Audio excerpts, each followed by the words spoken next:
জয় শ্রীকৃষ্ণ।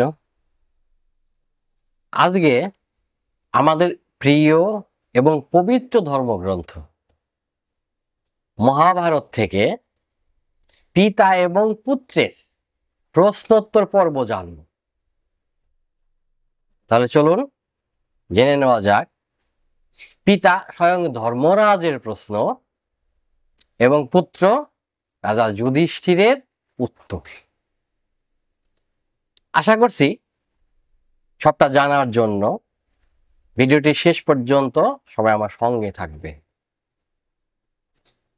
যক্ষরূপী ধর্মরাজ পুত্র যুধিষ্ঠিরকে জিজ্ঞেস করলেন যে এই পৃথিবীর চেয়ে ভারী কি, আকাশের থেকেও উঁচু কি,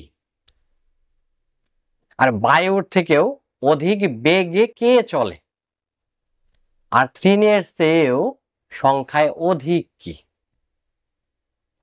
রাজা যুধিষ্ঠির এর উত্তরে বললেন যে মাতা এই পৃথিবীর থেকেও ভারী, পিতা আকাশের থেকেও উঁচু, আর মন বাতাসের চেয়েও বেগে চলে, আর চিন্তা তৃণের চেয়েও সংখ্যায় অধিক হয়ে থাকে। যক্ষ আবার জিজ্ঞেস করলেন যে কি ত্যাগ করলে মানুষ সবার প্রিয় হয়, আর কি ত্যাগ করলেও মানুষের দুঃখ হয় না, শোক হয় না, আর কি ত্যাগ করলে মানুষ সম্পদশালী হয়, ধনবান হয়, আর কি ত্যাগ করলে মানুষ সুখী হতে পারে। তার উত্তরে রাজা যুধিষ্ঠির বললেন যে মান ত্যাগ করলে মানুষ সবার প্রিয় হয়, আর ক্রোধ ত্যাগ করলে মানুষের দুঃখ হয় না, ক্রোধকে ত্যাগ করলেও মানুষের শোক হয় না, দুঃখ হয় না, আর কামকে ত্যাগ করলে মানুষ ধনবান হতে পারে, ঐশ্বর্যবান হতে পারে, আর লোভকে ত্যাগ করলে মানুষ সুখী হয়। লোভ ত্যাগ করতে পারলে মানুষ সত্যিকারের সুখী হতে পারে। ধর্মরাজ আবার জিজ্ঞেস করলেন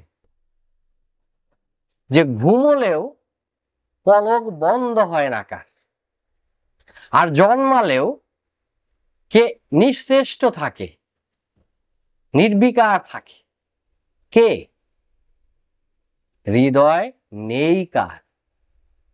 তারপর বললেন যে বেগের সাহায্যে বৃদ্ধি পায় কে, বলো। তার উত্তরে ধর্মরাজের উত্তরে প্রশ্নের উত্তরে রাজা যুধিষ্ঠির বললেন যে মাছ ঘুমলেও পলক বন্ধ করে না, চোখের পাতা বন্ধ করে না, আর ডিম উৎপন্ন হওয়ার পরেও, জন্মর পরেও নিঃশ্রেষ্ঠ থাকে, নিষ্ক্রিয় থাকে, নির্বিকার থাকে, আর পাথরের হৃদয় নেই। তারপর তিনি বললেন যে নদী বেগের সাহায্যে বৃদ্ধি পেয়ে থাকে, নদী বেগের সাহায্যেই বৃদ্ধি পায়। এবার যক্ষরূপী ধর্মরাজ আবার বললেন, আচ্ছা বলো তো, এ সংসারে এমন কে আছেন, এমন কোন ব্যক্তি আছেন যিনি শ্বাস গ্রহণ করেন, শ্বাস নেন, তিনি বুদ্ধিমানও বটে, এমনকি ইন্দ্রিয়গুলো তার সচেতন, সজাগ, ইন্দ্রিয় অনুভূতি তার আছে, কিন্তু তবুও তাকে মৃত বলে মানা হয়, তিনি জীবিত নেই এইরকম মনে করা হয়। কে তিনি? রাজা যুধিষ্ঠির এই প্রশ্নের উত্তরে বললেন যে তিনি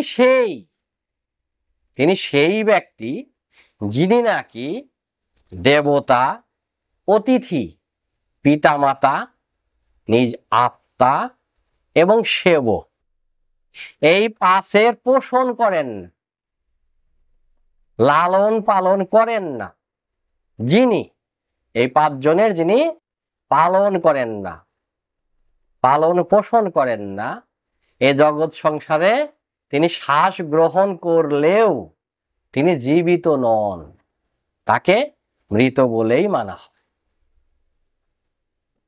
যুধিষ্ঠির মহারাজ পিতার প্রশ্নের উত্তরে তিনি যে ধর্মের কথা বলেছিলেন, যে জ্ঞানের কথা বলেছিলেন, শুধু সেই সময়ের জন্য নয়, আজকের জীবনেও, আজকের সময়েও আমাদের জন্য অত্যন্ত উপযোগী, সময় উপযোগী। যুধিষ্ঠির মহারাজ সেদিন জ্ঞানের পরীক্ষায় উত্তীর্ণ হয়েছিলেন এবং তার পিতা ধর্মরূপী যক্ষ তিনি সন্তুষ্ট হয়েছিলেন। সবাইকে অসংখ্য ধন্যবাদ শেষ পর্যন্ত সঙ্গে থাকার জন্য। ভিডিওটি যদি আপনাদের ভালো লেগে থাকে তাহলে অনুগ্রহ করে কমেন্টস বক্সে আপনাদের মতামত অবশ্যই লিখে জানাবেন। ঈশ্বর সবার মঙ্গল করুন।